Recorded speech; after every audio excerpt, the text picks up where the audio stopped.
Mi quid immovil en el salón, con las manos aferradas al asa de mi vieja maleta, como si fuera lo único que me sostenía en pie. La lluvia azotaba las ventanas de la casa de mi hija Carmen en el corazón de la vina, aquí en Cádiz. Cada gota resonaba como un eco de mi propio dolor, como si el cielo entendiera lo que estaba a punto de pasar. El aire estaba cargado con el aroma del incienso de Semana Santa, mezclado con el humo áspero del cigarrillo que Javier mi yerno fumaba desde el fondo de la sala. Un cartel desfeito del carnaval colgaba torcido en la pared, recordando las noches que cosí disfraces para Carmen. Javier no me miraba, pero su cuerpo rígido, apoyado contra la pared, gritaba desprecio.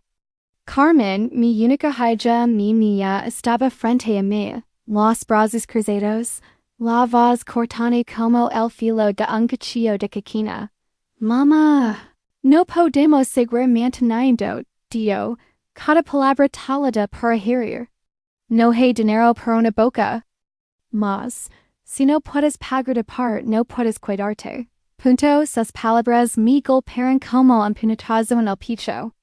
Intenté mirarla a los ojos, pero ella giró el rostro, fiando la vista en la ventana empanada. Sentí el suelo de baldosas. Frías temblar bajo mis pies, o tal vez era yo quien temblaba. Buscando celo de la pequeña en que corría haciamente la playa de la Caleta, con los brazos abiertos, y una sonrisa que iluminaba el mundo. Pero sus ojos eran fríos, duros, sin un rastro de duda o carico. Javier dio una colada profunda. Aplastando el cigarrillo contra un cenicero con un gesto brusco, como si quisiera sellar mi expulsión. No necesitamos más cargos. María acadio su voz grave marcando cada sílaba. No queremos problemas en hay bocas extra. Estamos cansados, quais gritar, suplicar, pero mi garganta se cerró, atrapada por un nudo que apretaba mi corazón. Esta casa no era solo un teatro. Era el lugar donde cuidé mis netos, donde pagué la hipoteca cuando Javier se quedó sin trabajo en el puerto, donde ayudé a financiar la boda de Carmen con mis ahorros. Todo eso borrado en un instante. La maleta se convirtió en mi escudo. Mis dedos la apretaron hasta que los nudos se volvieron blancos. No iba a dejar que me vieran derrumbarme. No aquí, no frente a ellos. Trag con fuerza, respira hondo y force una dignidad que apenas sencha. Está bien, dije, mi voz un susurro, pero firme. Me vio wida Carmen alzó la barbilla como si me hubiera borrado de su vida. Javier ni siquiera levantó la vista, perdido en el humo que inflotaba. De un paso hacia la puerta, el sonido de mis tacones resonando en el silencio opresivo. Cada paso era un esfuerzo como arrancar raíces. De un suelo que cría mayo. Esta casa es hogar lo había sostenido con mi esfuerzo. Cuando los impuestos del edificio subieron, ¿quién sacó dinero de sus ahorros? Yo, why ahora me echaban como si fuera un trasto viejo, inservible. Abrí la puerta y el aire húmedo de Cádiz me abafeteó el rostro. La lluvia caía en cortinas. Densas, why las campanas de la catedral sonaban a lo lejos, mezcladas con el eco lejano de una guitarra flamenca desde una taberna cercana. Cerré la puerta con suavidad, aunque por dentro quería estrelarla. El pasillo olía a pintura vieja y recuerdos que se negaban a desvanecerse. Las navidades cantando villancicos con un torrón en la mesa. Los cumpleaños con tarta de almendra. Las tardes cosiendo disfraces para el carnaval junto a Carmen, rindo hasta que nos dolía la barriga. Todo eso quedó atrapado tras esa puerta como si yo no me perteneciera. De un paso, luego otro. La maleta rodando tras de mí con un chorrido que parecía burlarse de mi dolor. Las lágrimas llegaron al fin, calientes, deslizandos por mis mejillas. Y mezclandos con la lluvia, no me importa, nadie me vea ya. Dobo la esquina del pasillo y el peso en mi pecho se volvió insoportable. Me detuve apoyándome contra la pared, y cerré los ojos. Vi Carmen, pequeña, abrazándome en la plaza de las flores, su voz infantil promediando. Mami, siempre estaré contigo. Como había cambiado tanto, ¿dónde estaba mi niña? Pero entonces, en medio del dolor, algo se encendió dentro de mí. No era rabia, no todavía.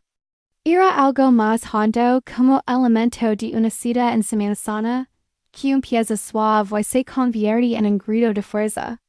Ellos creen que podían borrarme, que era una vieja sin poder, una sombra que podían apretar con un chasquido. Se equivocaban. Yo era María Dolores García, la mujer que crió a Carmen sola tras perder a mi esposo, la que dejó de cantar flamenco en los tablaos para pagar una educación. No, era una carga. Era un pilar, como las mujeres del mercado de Cádiz, que cargan cestas de pescado bajo el sol y nunca se rinden dot la lluvia seguía cayendo, pero y no me sentía tan pesada. Cada gota que resbalaba por mi abrigo parecía lavar un poco de la vergüenza que intentaba encargarme. Aus la vista al cielo gris, las nubes durando como mis propios pensamientos. Cádiz, mi ciudad, siempre había sido mi refugio, y ahora me susurraba que tenía fuerza, no iba a desaparecer. No iba a dejar que su desprecio definiera quién era yo. Sac me movió un trasto viejo con la pantalla medio borrosa y los botones duros. Con dedos temblorosos, busca el mero de pipi, un amigo de toda la vida que trabajaba en bienes raíces. Pepe, tenemos que hablar, mañana. Es urgent. Escribí, luchando con las teclas que se resisten. Pulse enviar y seni anudo. Deshacerse mi pecho. Como si hubiera abierto una ventana en una habitación cerrada. Carmen hacia la calle. La maleta tracatiendo tras de mí por las baldosas mojadas. El olor sal del mar se colaba entre las casas estrechas. Y las luces de los barcos pesqueros brillaban en la distancia, como faros en la tormenta. Cádiz, mi Cádiz, parecía susurrarme, no estás sola. Y no lo estaba. Ellos me habían echado, pero no podían quitar mi voz, mi orgullo, en mi derecho a existir. Mientras caminaba bajo la lluvia, con el eco de sus palabras resonando, los recuerdos de los días felices con Carmen y mis nidos comenzaron a surgir como luces en la oscuridad. Esos recuerdos no eran cadenas, eran combustible. Y con cada paso sentía que no solo dejaba hecho su casa, sino que avanzaba hacia algo nuevo, algo que ellos nunca imaginarían. La lluvia caía sin piedad sobre mi abrigo, empapándome hasta los huesos, pero no me detuve. Caminaba por el paseo marítimo con el mar rugiendo a mi izquierda, sus olas chocando contra las rocas como si quisieran gritar por mí. El olor sal y algas llenaba el aire, mezclado con el aroma de pescado frito que llegaba desde un chiringuito cercano. Una pintura desfeita de la Virgen del Carmen, protectora de los pescadores, adornaba un muro cercano, sus colores borrosos. Bajo la lluvia. Las luces de los barcos pesqueros parpadeaban en la distancia. Pequeñas chispas en la oscuridad que me recordaban que, incluso en la tormenta, siempre hay algo que brilla. Cádiz, mi Cádiz, estaba viva a mi alrededor, susurrando que no estaba sola. Aunque mi corazón pesara como una piedra, cada paso era un esfuerzo. La maleta tracatiendo tras de mí por las baldosas mojadas, su chorro mezclándose con él. Rumor de las olas.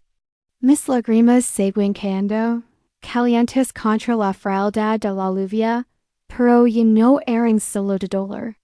Había algo más, una chispa que se encendía en mi pecho, débil pero persistent, Como el eco de una sada que comienza suave y cruz hasta linear alir. Elos Carmen y Javier creen que podían borrarme, que mi vida se reduce a una carga que podían desacar. Pero mientras caminaba, los recuerdos comenzaron a surgir no como cadenas, sino como faros que iluminaban mi camino. Cerré los ojos un instante, deando que la lluvia me envolviera. Vi Carmen, mi niña con apenas sus ecos, sentada en la arena de la calada, su risa resonando mientras la ensuaba a cantar una cita para la Virgen. Record una tarde en la colquina, las dos rindo mientras fríamos tortitas de camarones. La harina pegando en nuestros dedos y el olor llenando la casa. Mami, esto es mejor que el carnaval, me decía, sus ojos brillando como el sol sobre el mar. Yo, que sacaba con ser cantor de flamenco, dije esos sueños para crearla sola tras la muerte de mi esposo. Cada noche, mientras cosas, vestidos para el carnaval, o le trenzaba el pelo para la escuela, le permitía un futuro mejor. Sobrevivía la pérdida de mi marido, cargando es dolor como las mujeres de Cádiz llevan sus ritos de pesca. ¿Y lo hais por ella? Pero ahora, esa niña me había cerrado la puerta, como si todo eso no valiera nada. Abrí los ojos y seguí caminando. El viento salado azotando mi rostro. Los recuerdos no se detenían. Pensé mis nidos Lucha y Pablo, esos dos sols. Que llenaban mis días de luz. Record las tardes en la plaza de las flores. Comprando los turres calientes, mientras me pedían cuentos de piratas y barcos. Lucha con sus trenzas deshechas, ni abrazaba y decía, abuela, tú eres la mejor. Pablo, más tímido, me tomaba de la mano cuando lo llevaba al parque. Yo había pagado las clases de dibujo de Lucha, los libros de texto de Pablo, todo. Con mis ahorros por creer que era mi deber, mi alegría. Pero Carmen nunca lo reconoció. En hay gracias, en hay una mirada de gratitud. Solo cuellos, como si mi presencia fuera un estorbo. El dolor se clava más hondo, pero con el vino una claridad nueva. No era solo su rechazo lo que dolía. Era la facilidad con la que me habían desechado, como si mis ecos de sacrificio no contaran. Me detuve bajo el toldo de una taberna, donde el eco de una guitarra flamenca se colaba por la puerta entreabierta, su lamento resonando con el mío. El olor a vino manzanilla y pescado frito me envolvió, y por un momento, sentí Cádiz. Abrazando. Una voz familiar me sacó de mis pensamientos. María, ¿qué haces aquí bajo la lluvia? Era Antonio, un vecino del barrio, con su sombrero calado y una sonrisa preocupada. Lo conocía de las zambombas navideñas. ¿Dónde? Cantábamos villancicos hasta el amanecer. Nada, Antonio solo. Pasando mente forzando una sonrisa. No quería su estima, no quería cantar que mi propia hija me había echado. Vente a casa. Mujer, que te vas a resfriar, insistió. Y acadio con esa sabiduría gaditana. Mira María en Cádiz, el mar nos pega fuerte, pero siempre salimos a flote. Sus palabras, tan simples, me golpearon. Asení agradecida, pero no con la cabeza. Estoy bien, de verdad. Gracias. Me miró un momento. Como si supiera que algo no iba bien. Pero se alejó, su silueta perdiéndose en la lluvia. Su amabilidad tan pura dolió más de lo que esperaba. Un desconocido me ofreció refugio, mientras mi familia me había cerrado la puerta, pero es dolor no me hundió, lo transforma. Como las mujeres de Cádiz que cargan cestas de pescado. Bajo el sol, yo también podía levar mi carga y seguir a la chispa en mi pecho creció ya no tan débil. Ellos creen que era una vieja sin poder, pero no me conocen. Yo era María Dolores García, Y Cádiz con sumar huesos kills, ni había ensenado en no rendarme. El mar nunca se detiene, aunque las olas rompen mil veces contra las rocas. Yo tampoco me detendría. Mi quid bayo el toldo, la lluvia gotiendo en mi alrededor, y sac mi movel. Es trasto viejo con la pantalla borrosa. Mis dedos temblaban, no solo por el frío, sino por la certeza de lo que estaba a punto de hacer. Me costó limpiar el agua de la pantalla con la manga empapada, pero busca el mero de pipi, mi amigo de siempre. El que me debía favors des que la ayude a abrir su negocio de bienes raíces, his ecos. Pepi, tenemos que hablar, manana. Es urgent, escribí, luchando con las teclas que se resisten bajo mis dedos húmedos. Pulse enviar y ceni en calor nuevo a mi pecho, como si hubiera encendido una vela en la oscuridad. Guarda el móvil y mira el mar, las olas rompiendo con furia contra el paseo. Cádiz estaba conmigo, susurrando que en había un camino por delante. Los recuerdos de Carmen y mis nidos no eran un peso. Eran mi fuerza, mi razón para seguir. Mientras la lluvia seguía cayendo, supe que no solo estaba guiando a su casa, sino que estaba caminando hacia algo más grande, algo que a los nunca suspectarían. El sol apenas asomaba entre las nubes cuando entré en el mercado central, el corazón palpitante de Cádiz. El aire olía a pescado frito, a gambas frescas y a pan recién horneado, mezclado con el bullicio de los vendedores. Una mujer en un puesto de pescado grito, fresquito como el levante. Su voz resonando sobre el gagateo de un cuchillo cortando pescado. Los sapos de flores, cargados de jasmines me recordaron a mi madre, que siempre los compraba para la casa. En una esquina, un bar de tapas con un letrero de madera anunciaba tortitas de camarones y manzanilla fría. Las mesas estaban líneas de pescadores y vecinos, sus risas resonando como un eco del Cádiz que siempre me había dado fuerza. Me ajusté el abrigo, en medio de la lluvia de noche, y abrí el asa de mi maleta que digentó a la puerta. En mi bolso, un papel doblado con notas garabatidas sobre el edificio de la cal ancha, fruto de horas leyendo el periódico local y preguntando a mi vieja amiga del barrio. No era mucho, pero era mi primer paso, y lo llevaba como un talismán en mí. Senté en una mesa al fondo. Don Pepe me esperaba con una sonrisa cansada pero cálida. Su rostro, cercado por arrugas, me recordaba los ecos que habíamos compartido. Pepe, amigo de mi difunto esposo, era un hombre de Cádiz de pura cepa, con ese humor que deja reír incluso en los peores días. His ecos, cuando su negocio de bienes raíces estaba al borde del colapso, le presté dinero de mis ahorros, y le presenté en contacto en el ayuntamiento. And veo su abrazo en una zambomba navideña con villancicos resonando, cuando me dio. María, sentí no habría legado y nada. Ahora esperaba que esa duda no de dinero sino de lealtad, me ayudara a dar el salto que necesitaba. María, qué alegría verte. Dio Pepe, levantando su vaso de manzanilla, y gestando sus gafas con un gesto pensativo. Paro esa cara. Tuya no minti, ¿qué pasa? Respira hondo, el olor fritura envolviéndome como un abrazo. Mis dedos juguetearon con el papel en mi bolso, acariciándolo un instante antes de sacarlo. Un gesto nervioso que traicionaba mi calma aparente. Por un momento, dude. Why si Pepe se ría de mí? Why si me decía que era una locura? Pense en mis ahorros. El dinero que guard tras la muerte de mi marido.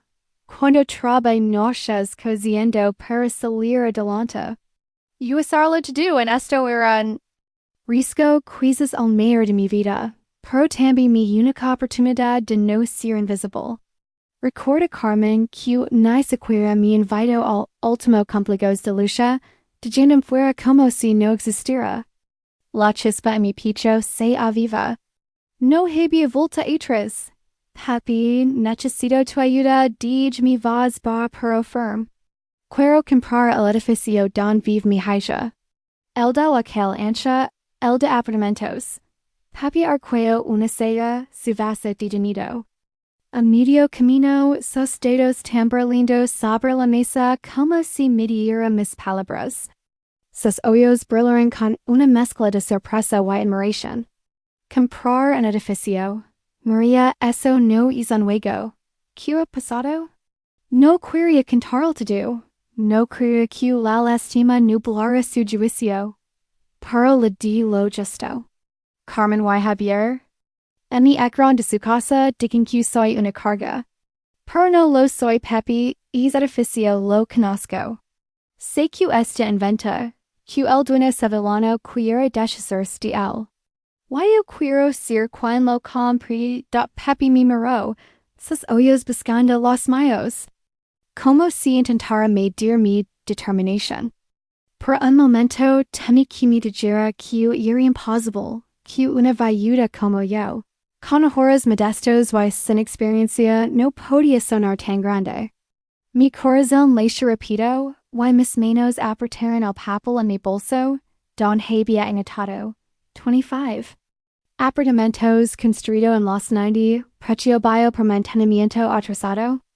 Era mi único as, y lo llegaba todo es adecuada. María, eso es una locura.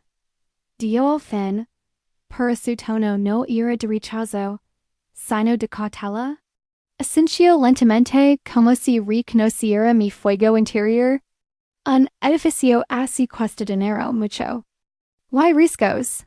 Préstamos, reformas, inquilinos. ¿Estás segura? Segura no, papi, admití mi voz temblando un poco. Pero no voy a dejar que me boren. No es venganza, es justicia. Es edificio, es mi manera de decirles que sigo aquí. Q. Tengo vios y dot pepi, se reclino, tamborlindo los dedos otra vez, estudiando.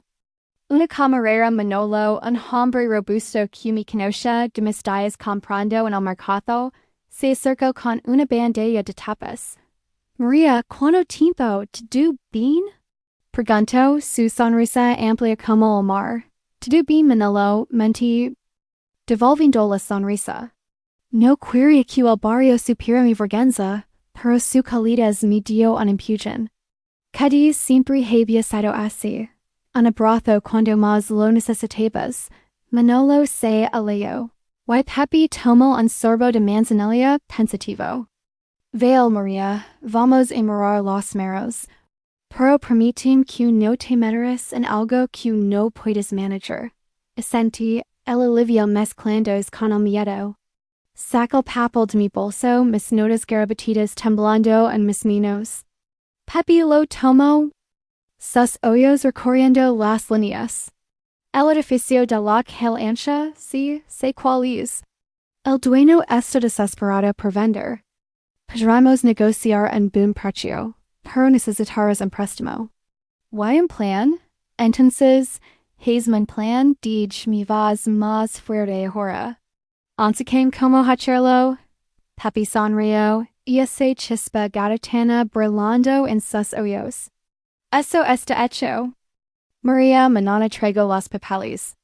Pero hoy, esto no es solo comprar un edificio. Es declarar que nadie te pisa. Lo sabes, ¿verdad? Lo sabía. Sení el peso de mi decisión, pero también su fuerza. Mientras Pepi hablaba, pensé en Carmen, en cómo me había mirado como si fuera invisible. ¿Es edificio no era solo ladrillos? Era mi respuesta, mi manera de mostrar que María Dolores García no se rendía. El bullicio del mercado seguía a nuestro alrededor, las risas, los pregones, el olor a vida. Cádiz me envolvía, dándome el courage que necesitaba. Salí del bar con el corazón latiendo fuerte. El sol, tímido, asomaba entre las nubes, y el aire lavaba el eco de una guitarra flamenca desde una calle cercana. Guardo papel en mi bolso, junto a la esperanza que empezaba a crecer. No ir solo en plan. Era una promesa. Mientras caminaba por las calles empedradas, supe que había dado el primer paso hacia algo más grande. Algo que cambiaría todo. El aire de la mañana traía el aroma salado del mar mientras caminaba por las calles empedradas hacia el palio. Don Pepe tenía su oficina en un edificio antiguo de paredes descanchadas. Las campanas de una iglesia cercana tenían, suavemente mezcladas con el tracoteo de una carroza tirada por caballos que pasaba por la calle. El eco de un cantor ensayando un tanguelo para el carnaval se colaba desde una ventana abierta. Cádiz despertaba con su ritmo lento, pero mi corazón latía rápido, cargado de una mezcla de miedo y esperanza. En mi bolso junto a un recorte de periódico local con datos del edificio de la calle ancha, lavaba un pequeño cuaderno donde había apuntado números aproximados, ahorros, posibles préstamos, costos de mantenimiento. No era una experta, pero había pasado noches en vela calculando, decidida a no presentarme como una sonadora sin plan. Cada paso hacia la oficina era un desafío y las palabras de Carmen, que resonaban en mi cabeza. No hay dinero para una boca más. Entré en el edificio, subiendo una escalera de madera que crujía bajo mis pies. La oficina de pie olía a café rancio y papel viejo, con un escritorio cubierto de carpetas, y mapa desvado de Cádiz en la pared, mostrando el puerto en los ecos setenta. Una ventana dejaba ver el teatro folia, donde una vez bailé. Una comparsa de carnaval, antes de que la vida me llevara por otros caminos. Pepe estaba sentado, revisando documentos, sus gafas deslizándose por las nariz. Al verme, sonrió y esa chispa gaditana brillando en sus ojos. María, puntual como un reloj, dio, señalando una silla frente a su escritorio. Siente que esto bien serio da mi sente, el cuaderno temblando en mis manos mientras lo dejaba. Sobre la mesa, mis dedos voltos instintivamente por el cabello en un gesto nervioso. Record como conocí a Pepe, Historias, en una fiesta de la Virgen del Carmen. Yo le presenté en un verso que salvó su primer gran negocio, y dust. Entonces nuestra amistad se celó con risas y favores mutuos. Ahora era mi turno de pedir y aunque confiaba en él, una parte me temía que viera mi plan como una locura de una vieja desesperada. Aquí tienes, dio Pepe, deslizando una carpeta hacia mí. Esto es lo que saben los del edificio. De la calle ancha, 25 apartamentos, construido en los 90, con algunos problemas de mantenimiento, pero sólido. El dueño sevillano quiere vender rápido y el precio es bajo, pero necesitarás un préstamo grande. Abrí la carpeta, mis ojos recorriendo números que parecen bailar en la página. Precio de compra, casas, intereses. Mi corazón se apretó. Todo mi dinero, los ahorros que guardo tras ecos de coser y ahorrar, iría a esto. Si falaba, no tendré nada en un techo propio. Pensé en Carmen en su mirada fría cuando me eco, en como me prohibió cuidar a Lucia porque estaba demasiado ocupada. También pensé en mis netos, Lucia y Pablo, y en como quería que me vieran como alguien fuerte, no como una sombra. Traga el miedo y mira Pepe, que tan difícil será conseguir el préstamo. Pregunt, mi voz más firme de lo que espero abadat Pepe tamborileó los dedos en la mesa, ajustando sus gafas. No es fácil, María, pero tienes un buen historial. Y tengo una amiga en el banco de dólares que puede agilizar las cosas. Llámame esta mañana y estoy dispuesta a ayudarte. Pero hay que movernos rápido. El nombre de Dolores me sonó familiar. Era una vecina del barrio de Santa María, una mujer que, como yo, había criado a sus hijos sola. La immagina l'otro. Lato del telefono, con su voz firm, vueseni un destello degraded. Cadiz siempre tenía una manera de tender la mano. Asenti, abriendo mi cuaderno para comparar mis notas con los documentos de Pep. Hablamos de ingresos per alquilers. Costos de reformas riscos. Cada mero era un peso, pero también una posibilidad. Mientras Pepe explicaba mi mente divagaba a ratos. Why si Carmen se enteraba? Why si de salía mal en mi quedaba sin nada? Pero entonces la imagen de su puerta cerrandos tras de mí. Volvió, why sup que no podía retroceder.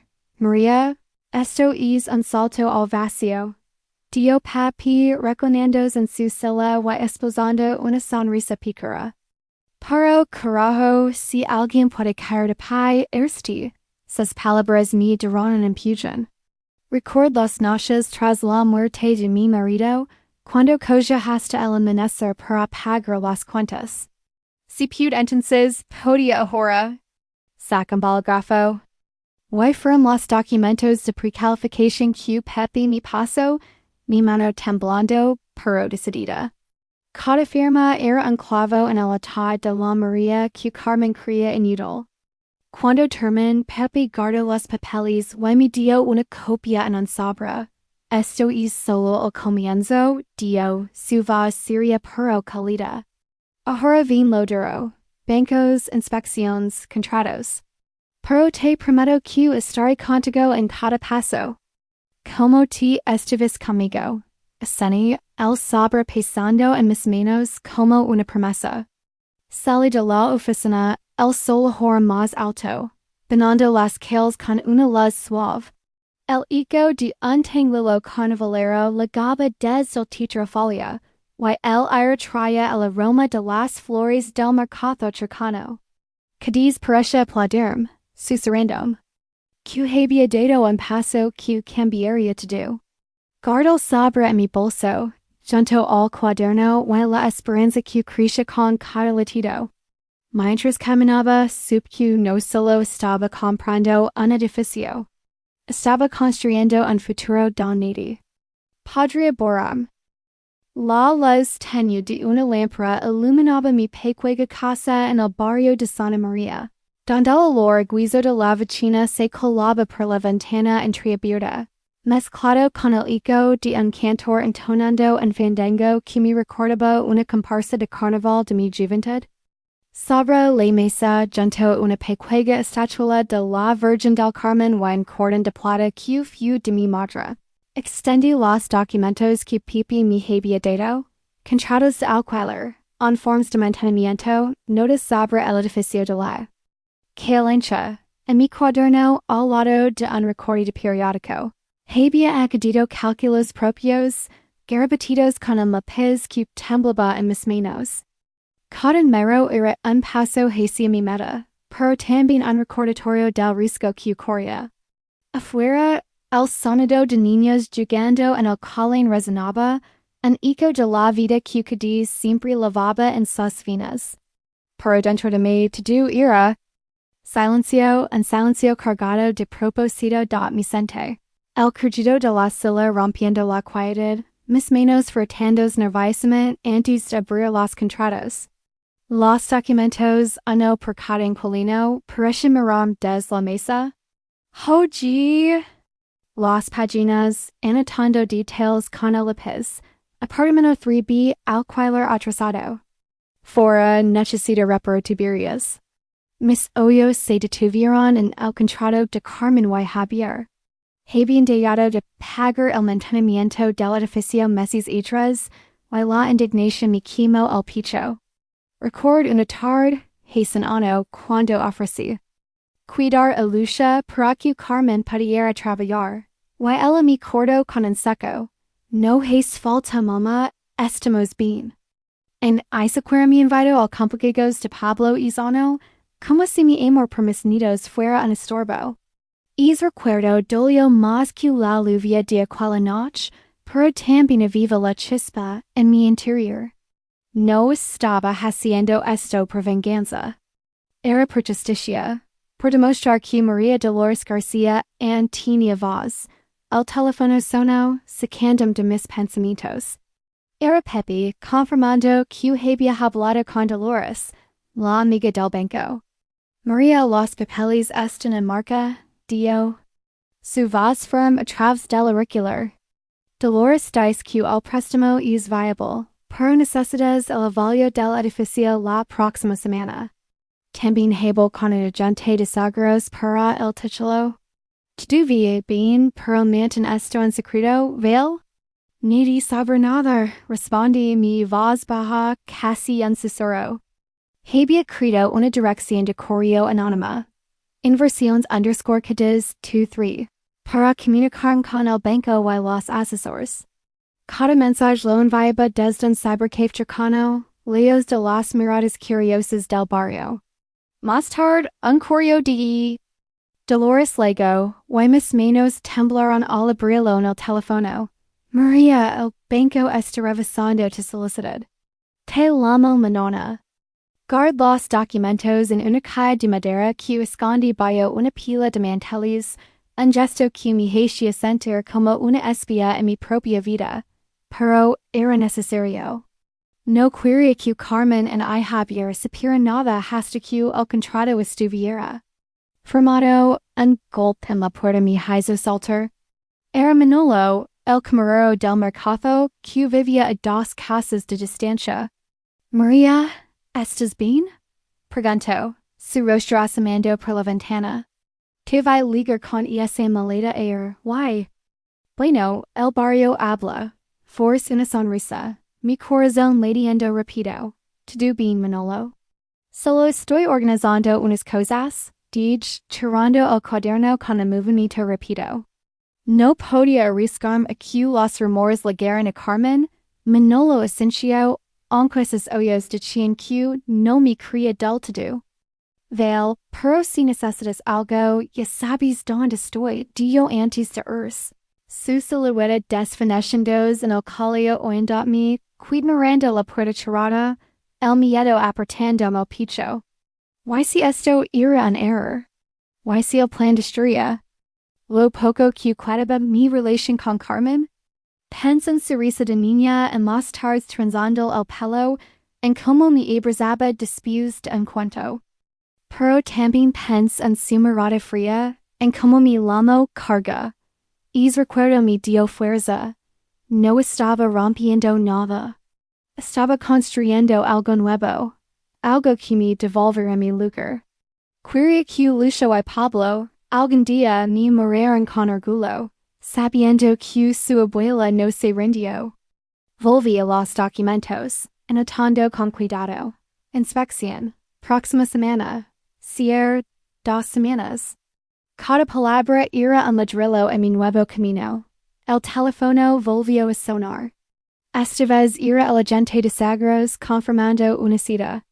Cada llamada, cada paso me acercaba más a mi meta, pero también me recordaba el peso de lo que arriesgaba. Mis ahorros, mi seguridad, todo estaba en juego.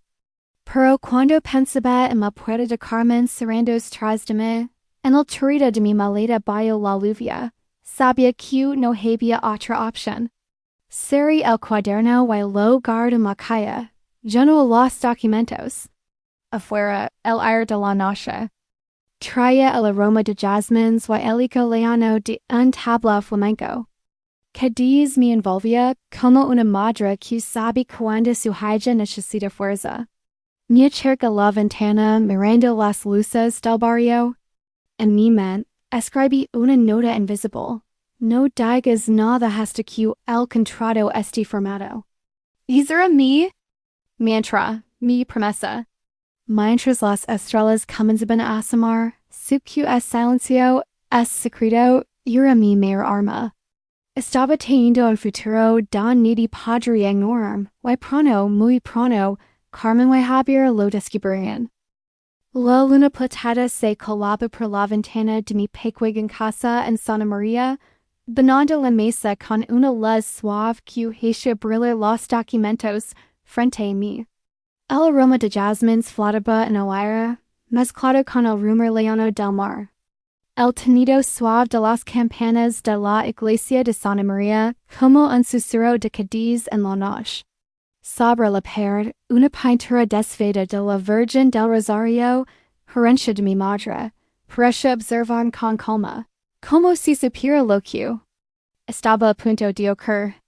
En mis manos temblaba un sobre que acababa de ligar, enviado por Pepe. Mis dedos tocando instintivamente el cordón de plata que mi madre me dejó, lo abrieron con cuidado, como si temiera que su contenido se desvaneciera. Dentro, en letras negras y firmes, estaba la confirmación. Acquisición del edificio de la calle ancha, propiedad transferida en María Dolores García. Mi corazón dio un vuelco, el latido que mezclaba triunfo y temor. Lo había hecho. Ya no era solo una inquilina en la vida de mi hija. Era la dueña del teatro barrio el que dormía mi sente, el crujido de la silla rompiendo el silencio. Mis dedos recorrieron las palabras del documento, como si necesitara tocarlas para escribirlas. Pensé en Carmen en su voz fría diciendo, no hay dinero para una boca más. Pensé en Javier en su cigarrillo aplastado y en como mi lomo vieja. Cuando sugerí arreglar el ascensor del edificio, como si mis ecos me hicieran inútil. Pero también pensé en los sacrificios que hice por ellos, las noches cosiendo para pagar los estudios de Carmen. El día que vendí mi collar de plata, regalo de mi boda para cubrir su matrícula universitaria. Cada renuncia fue un ladrillo. En su futuro, y ahora con este papel en mis manos, construía el mío, pero no estaba exenta de miedo. ¿Qué diría Carmen cuando lo supiera? ¿Me odiaría más? La idea me apretó el pecho, pero le empujé lejos. Esto no era venganza. Era mi derecho a existir. El teléfono vibró sobre la mesa, sacándome de mis pensamientos. Era un mensaje de Pepe. Enhorabuena, María. El banco confirma la transferencia. Eres la dueña. Ahora, cuidado con el próximo paso. Sonríe. Agradecida por su apoyo. Luego, una llamada de Dolores, la amiga del banco. Luego. María, todo está en orden dio su voz cálida con un toque de admiración. Eres un torbellino. El valio salió bien y el título está limpio. Solo falta el cierre formal en 2 semanas. ¿Estás lista para lo que viene? Más que nunca respondí, aunque mi voz tembló un poco. Colgo y volví al sobre, segundo. Las copias de los documentos. Cada hoja era un trozo de mi nuevo poder, pero también una responsabilidad. Me levanté y fui a la cocina, donde una cafetera vieja borboteaba, llenando el aire con un aroma amargo que me mantenía despierta. Mientras el café se preparaba, comencé a redactar un memorando para los inquilinos, con un bolígrafo rojo que usaba para mis cuentas. A los residentes del edificio de la calle ancha, escribí manteniendo un tono neutro, profesional. Revisé cada frase, tachando una línea que sonaba demasiado personal, asegurando de que nada revelara mis intenciones. Les informemos que la propiedad ha cambiado de dueño. Pronto se anunciaron actualizaciones sobre el mantenimiento y las condiciones de alquiler. Revise la lista de inquilinos, mi morada detenidos en el nombre de Carmen. Mi mano dedo para seguir. Escribiendo. Esto tenía que ser impecable, sin dar rastro de emociones. El memorando era solo el comienzo. Sabía que el verdadero impacto vendría en la reunión de inquilinos, donde planeba revelar mi propiedad. La idea me hacía temblar no de miedo, sino de anticipación. Imagine los ojos de Carmen, su sorpresa, tal vez su rabia. Pero también imagina Lucía y Pablo. Algún día, sabiendo que su abuela no se dejó borrar. Es pensamiento me dio fuerza. Guardé el memorando en una carpeta junto a los documentos, y los escondí en mi caja de madera bajo los manteles. Cada gesto era parte de mi plan. Una danza silenciosa, que solo yo conocía. En ruido fuera me hizo mirar por la ventana. Era el viento agitando las ramas de un naranjo en el patio, pero por un momento temí que alguien estuviera vigilando. La paranoia de mantener el secreto me acompañaba, pero también me hacía más fuerte. Cádiz, con sus calles estrechas y su mar. Incansable parecía protegerme. Record las noches en la playa de la Cálida, cuando cantaba citas bajo las estrellas, sonando con un futuro que nunca llegó. Ahora en mis 68 estaba escribiendo un nuevo capítulo. Uno donde yo decidía el final dot, me serví una taza de café y volví a la mesa, abriendo mi cuaderno. Anote los próximos pasos. Reunión con inquilinos, programar.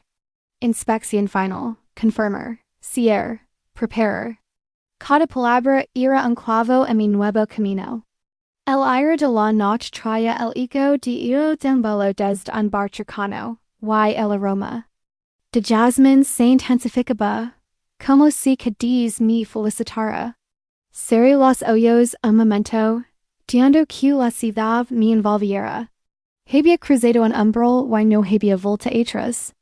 Mientras guardaba el cuaderno, supe que es triunfo. En oculto, era solo el preludio de algo más grande.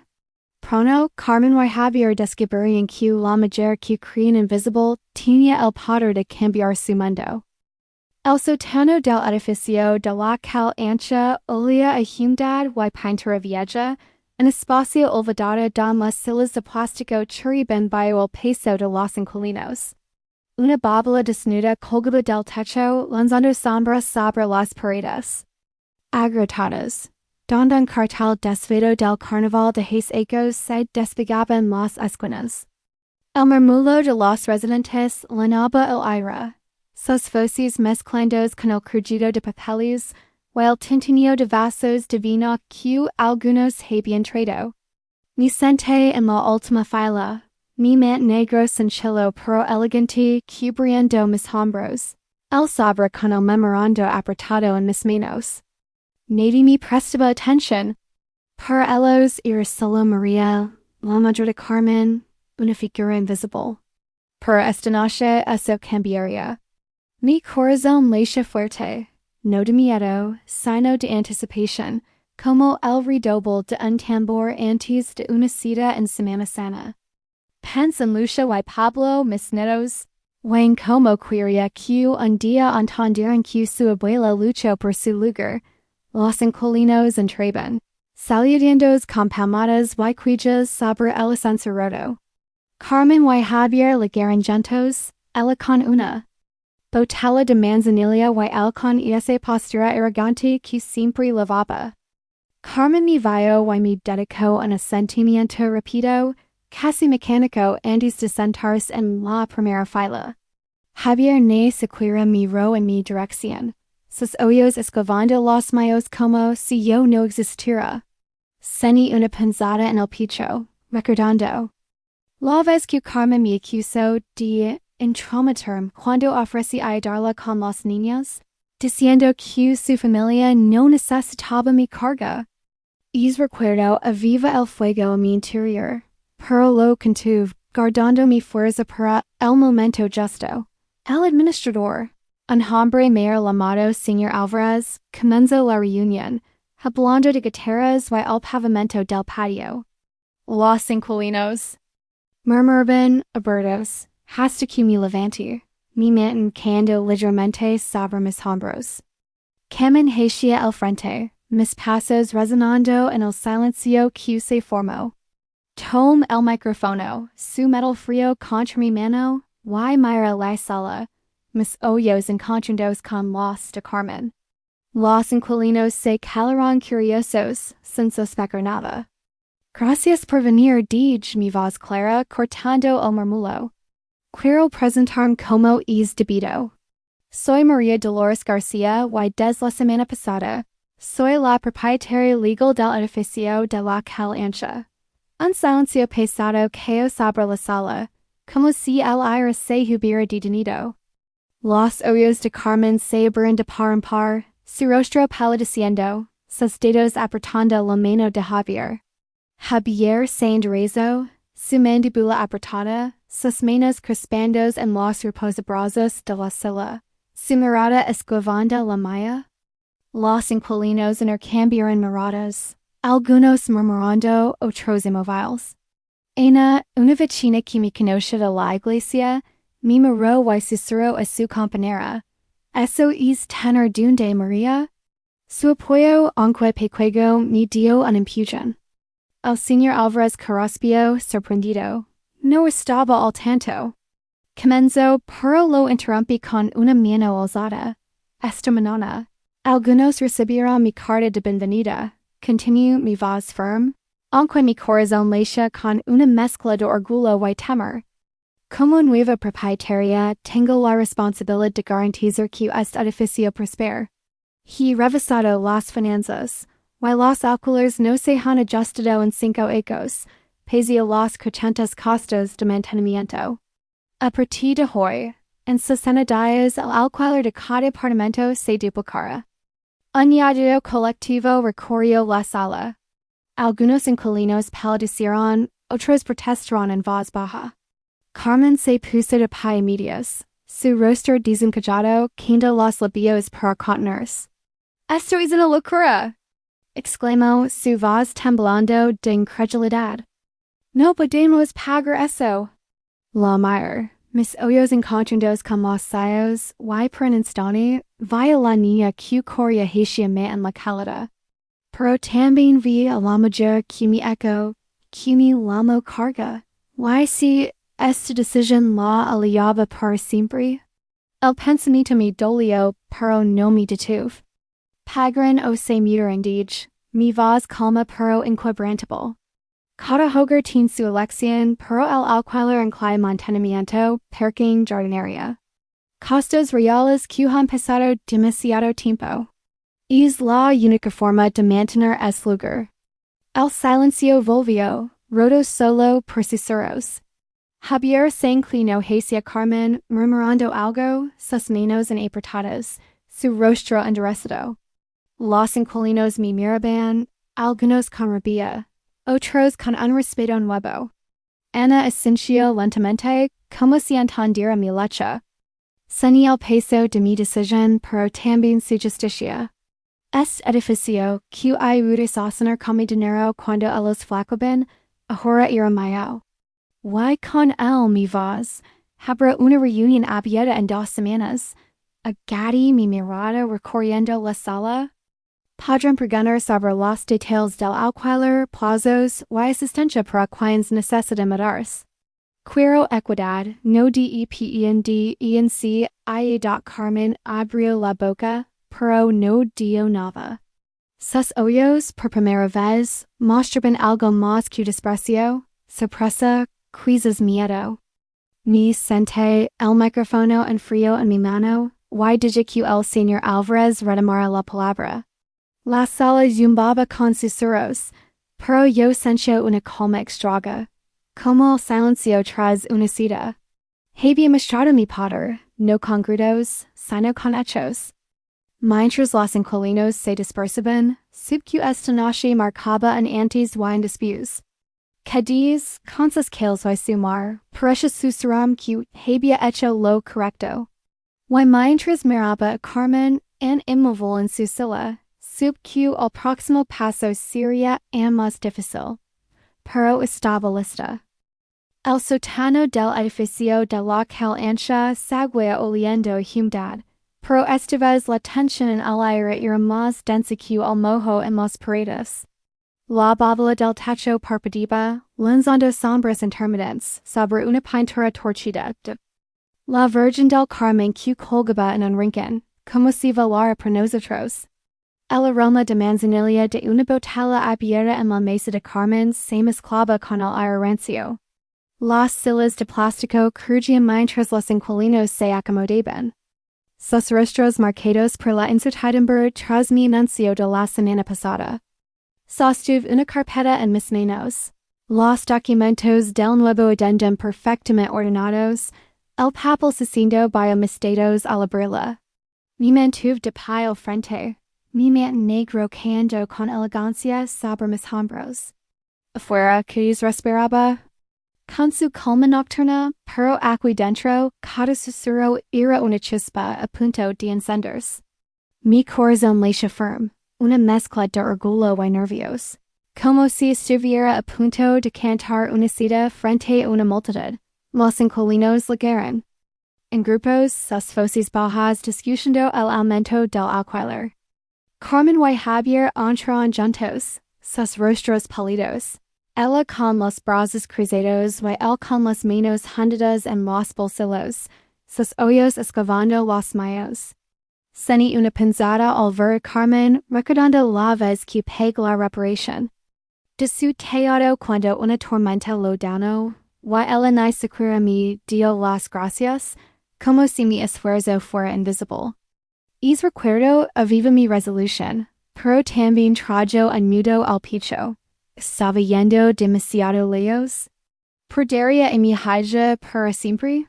Pero entonces pensé en Lucha y Pablo, en cómo quería que vieran a una abuela fuerte, no derrotada. Ajusté mi mantel y me preparé para el siguiente paso.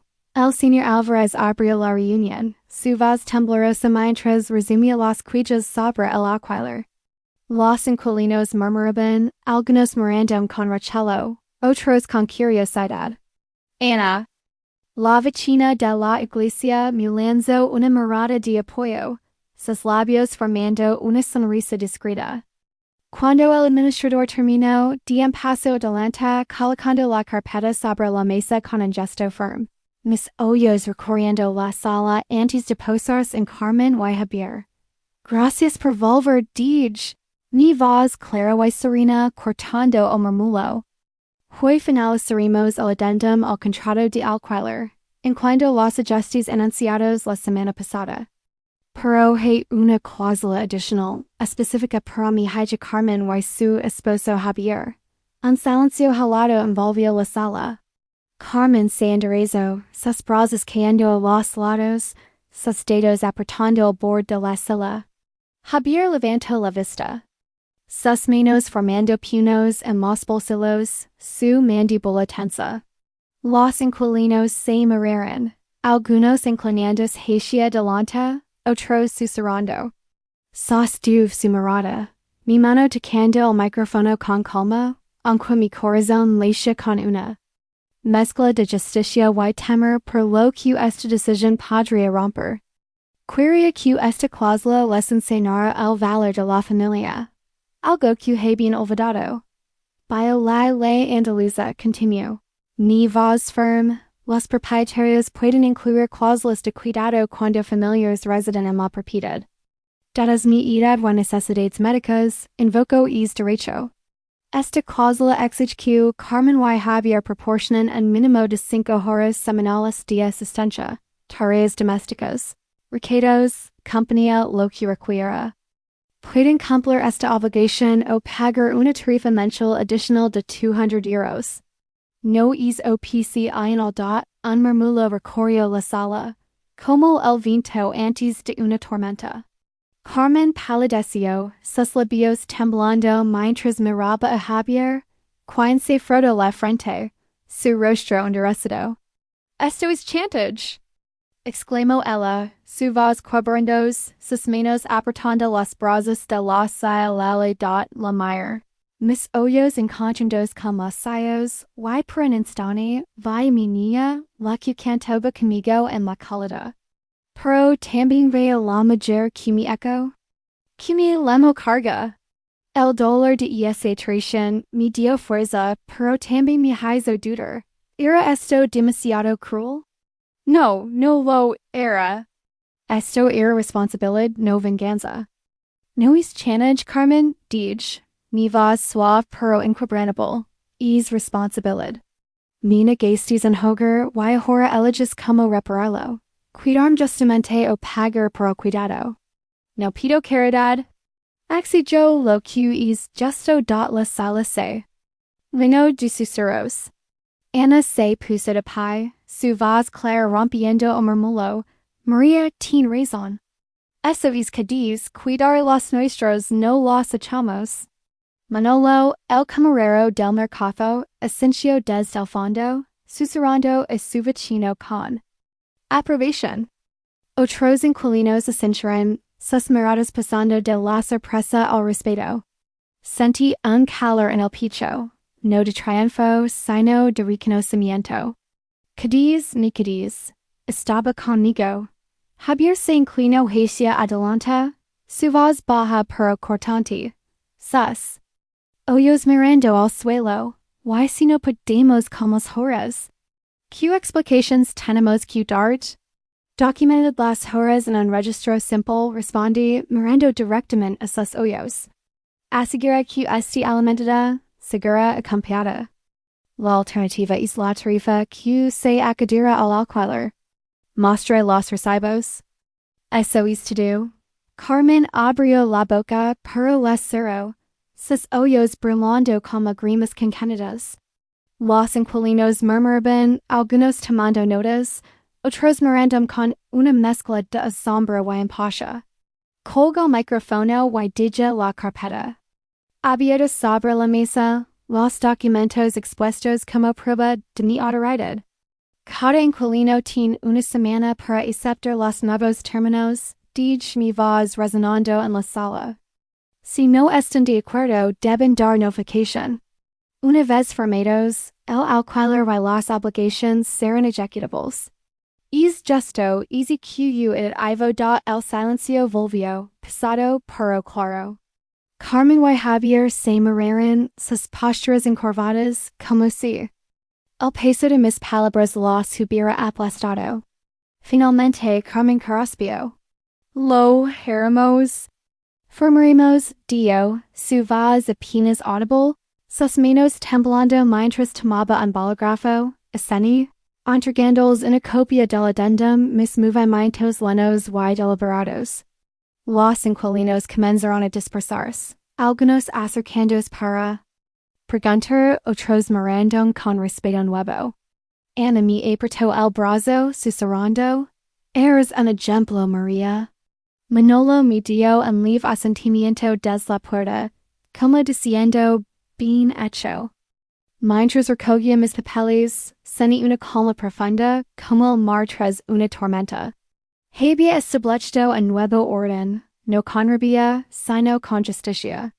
Cádiz, con sus calles y su espíritu, parecía aplaudirme. Y mientras miraba a Carmen, encantada, subió el camino por delante sería duro, pero mi voz, mi lugar ya no podían ser ignorados. El patio del edificio de la calle ancha estaba iluminado por farolitos de colores colgados entre los naranjos, como si Cádiz hubiera decidido celebrar conmigo. El aroma de pastigos recién hechos flotaba en el aire, mezclado con el olor a jazmín que siempre envolvía el barrio de noche. Desde un viejo radio en una esquina, sonaba un tanguilo carnavalero, con un verso que cantaba, Cádiz, mi tierra querida, suave pero lleno de vida, como el latido de esta ciudad que nunca se rinde. Los inquilinos se reunían en pequeños grupos, sus risas y murmullos creando una calidez que contrastaba con la tensión de la última reunión.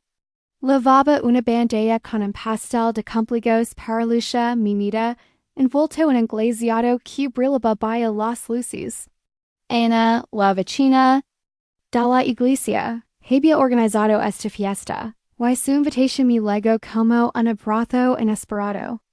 Pero mientras cruzaba el patio, mi corazón latía con una mezcla de esperanza y cautela. ¿Qué significaría esta noche? Antes de entrar, me detuve un momento mirando el pastel en mis manos. Recuerdo el primer cumpleaños de lucha, cuando yo misma horneé un pastel en forma de estrella, y ella con apenas 3 hijos. Sopló las velas con una sonrisa que iluminó mi mundo. Es ano, Carmen me abrazó y dijo, Mamá, gracias por todo. Pero luego vinieron los días en que mis esfuerzos se volvieron invisibles. Como cuando Carmen me dejo fuera del compligos de Pablo, diciendo que no quería molestarme. Es recuerdo dolio, pero también me recuerdo porque estaba aquí, no solo para reclamar mi lugar, sino para reconstruir lo que queda de nuestra familia. Entre el patio, la bandera temblando ligeramente en mis manos. Los inquilinos me recibieron con sonrisas, algunos con un respeto nuevo en sus ojos. Ana se acercó, traendo una bandeja de pasticos que olían a miel y canela. María, esto no sería lo mismo sin ti, dio su voz cálida como el sol gaditano. Cádiz cuida los ojos, y eres un ejemplo. Manolo el camarero del mercado. Se unió contando una anécdota del carnaval con su risa estruendosa. Como aquella vez que el coro cantó hasta el amanecer en la vina. Dio y los demás rieron. El ambiente alegrándoos. Dolores, la amiga del banco, se acercó con una sonrisa. María, eres un huracán, susurró, apretandome el brazo antes de irnos a los demás. Sus palabras, su apoyo me envolvieron como una manta. Cádiz siempre había sido así, un refugio en la tormenta. Pero mi mirada buscó a Carmen que estaba en un rincón con Javier, sus rostros tensos, sus manos entrelazadas como si buscaran fuerza, el no en el tiro da mi acerc, el pastel en mis manos, y Carmen levantó la vista. Sus ojos estaban rojos, pero no de rabia, sino de algo más suave, algo que no había visto en mucho tiempo. Mama, susurró, su voz quebrantos, lo siento, no debí. No debemos hacer esto da sus palabras ni golpearan, no como un puñetazo, sino como un abrazo. Que no esperaba. Sentí una oleada de alivio. Pero también el eco del dolor pasado. Record las noches cosiendo para pagar sus estudios. Las veces que cuidé a sus hijos sin pedir nada. Y como todo eso se desvaneció con su no hay dinero para una boca más. Quise responder con dureza, pero al verla con los ojos linos de lágrimas mi corazón se ablandó. ¿Era esto el comienzo de una reparación? ¿O solo un momento fugaz? Entonces demostralo dije, mi voz firme pero suave, sosteniendo su mirada. No con palabras, Carmen con hechos da el esencio, sus labios temblando. Javier a su lado dio un leve asentimiento, mirando al suelo como si no supiera cómo enfrentar mis ojos. Ana nos miró desde el otro lado del patio, alzando un pestico. Un gesto de apoyo. Los inquilinos comenzaron a reunirse alrededor de una mesa donde colocamos el pastel de lucha, sus filas listas para encenderse. Lucha corrió hacia mí, sus trenzas saltando, y mi abrazo. Abuela, que pastel tan bonito. Dio su voz lina de ese alegro que solo los niños tienen. Tom su mano pacuiga, cálida en la mía el calor de su piel como un bálsamo. Juntos encendemos las filas, la luz dorada bailando en el glaseado, el leve olor cera quemada llenando el aire. Carmen se acercó vacilante y sopló las velas junto a lucha, sus manos rozando las mías por un instante. Esto brief pero real few como un punto entre nosotros. Los inquilinos aplaudieron, algunos limpiando lágrimas, otros sonriendo. Manolo gritó, que viva la fiesta gaditana. Y las risas llenaron el patio, como un eco del carnaval que nunca muere en Cádiz. Mientras cortábamos el pastel, sin algo cambiar. No era solo la disculpa de Carmen, en el apoyo de los inquilinos. Era la certeza de que había recuperado algo más que un edificio, había recuperado mi lugar. Cádiz, con sus farolilos y su mar, parece susurrar que este era el comienzo de una nueva etapa, como las zambombas navideñas, donde todos cantamos juntos. Esta ciudad me había dado una familia más grande, una que me veía y me valoraba. María lucha, curia con una manca de glaciado en la mayula, y Carmen. Cuyos ojos ahora tenían un brillo de arrepentimiento. El camino no estaba completo. Pero esta noche, bajo las luces del patio, supe que estaba en casa. Y mientras, los inquilinos compartían plásticos y risas, sentí que esta comunidad, este hogar era más fuerte que nunca. Me apoyé en la barandilla de mi balcón en Santa María, mirando el mar que se extendía ante Cádiz como un manto plateado bajo la luna. El aire lavaba el aroma de jasmine desde un tisto que colgaba en la esquina, mezclado con el olor salado del Atlántico y un leve toque de humo de una taberna lejana. Las luces del puerto parpadeaban en la distancia como pequeños faros que guiaban a los barcos en la noche, mientras el tañido suave de las campanas de Santa María resonaba a lo lejos. En mi mano sostenía el cordón de plata de mi madre, mis dedos acariciándolo suavemente, un recuerdo que siempre me enclava cuando el mundo parece desmoronarse. Esta noche Cádiz estaba tranquila, pero dentro de mí resonaban los ecos de un viaje que había cambiado todo. Desde la lluvia que empapó mi abrigo hasta las firmas que sellaron mi poder, cada paso había sido una cita. Un lamento que se convirtió en fuerza, cerré los ojos, dejando que el viento fresco del mar rozara mi piel. Recuerdo aquella noche, la más oscura, cuando salí de la casa de Carmen con una maleta chirriante, las palabras de mi hija cortándome como cuchillos. No hay dinero para una boca más. Ese momento me rompió, pero también me despertó. Pensé en las noches, cosiendo para pagar sus estudios, en los días cuidando a Lucha y Pablo con amor, en el collar de plata que vendí para su futuro. Cada sacrificio fue un modelo en su vida, pero también en la mía.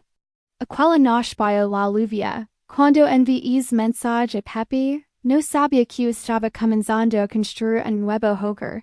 Número de paredes, signo de dignidad. Abrí los ojos y miré las calles de Santa María don las luces de las casas brillaban como promesas.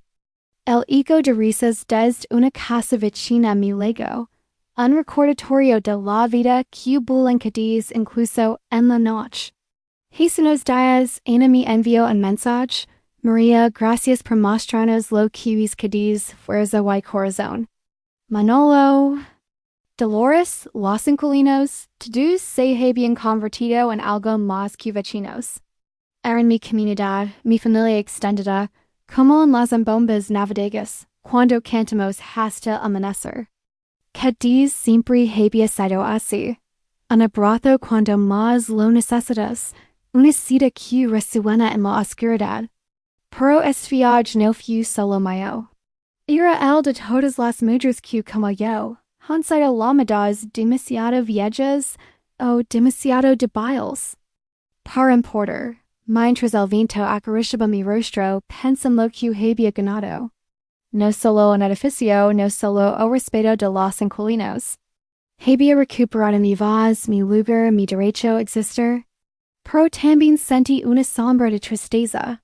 Carmen y yo habíamos dado un paso hacia la reconciliación, con su disculpa en el patio, y las vilas de luz uniéndonos por un instante. Sin embargo, el camino no estaba completo. Las heridas de su rechazo andolían, y la distancia entre nosotros no se borraría con una noche, pero tenía esperanza. Como las procesiones de Semana Santa, don cada paso es lento pero firme. Sabía que el tiempo y el amor podían sanar. Miré el cordón en mi mano, su plata brillando bajo la luna. Lo guardé en mi bolsillo. Lleno una foto arrugada de Carmen cuando era niña, sonriendo en la playa de la Calada. Mis dedos rozaron la foto antes de cerrarla en una caja lleno a los documentos del edificio. Ahora más que papeles, era mi legado. Y esa niña vivía en algún lugar. Y yo lucharía por ella, por Lucha, por Pablo, por mí. Quería que mis mitos aprendieron que la dignidad no tiene edad, que el coraje es un fuego que nunca se apaga. pero también mucuria por todas las mujeres que, como yo, han sentido el peso del silencio. En Cádiz, aprendemos del mar. Las olas rompen, pero siempre vuelven. Yo había vuelto no con rabia, sino con propósito, hablando a las estrellas. Como si fueran las almas de Cádiz, dig en voz baja. Si alguna vez te dicen que eres demasiado vieja, demasiado débil, recuerda esto. El poder no está en el dinero, en los ecos. Está en la decisión de levantar, de escribir tu propia historia con donde y corazón. Estas palabras no eran solo para mí, sino para todos los que han sentido que su voz no importa. En Cádiz, las mujeres del mercado cargan cestas de pescado bajo el sol, las cantoras ausenciadas en la noche, y las abuelas como yo tejen futuros con hilos de coraje. Mi historia no termina aquí. Cada día es una nueva copla, y la canto con mi nombre, mientras charaba la calle. Pensa en el salón comunitario que planea construir en el edificio. Un lugar para que los inquilinos compartan risas y sueños. Como en las fiestas gaditanas. Cádiz me había dado fuerza, y yo quería devolver esa luz. Mientras las gaviotas seguían cantando y un eco leano de un fandango flotaba en el viento, supe que mi viaje, mi lucha, era un testimonio. No solo para Carmen, no solo para Lucha y Pablo, sino para todos los que buscan su lugar. Y mientras el mar susurraba su eterno canto, seni que Cádiz, mi hogar, mi abrazaba, diciendo que mi voz, mi dignidad, vivirían para siempre.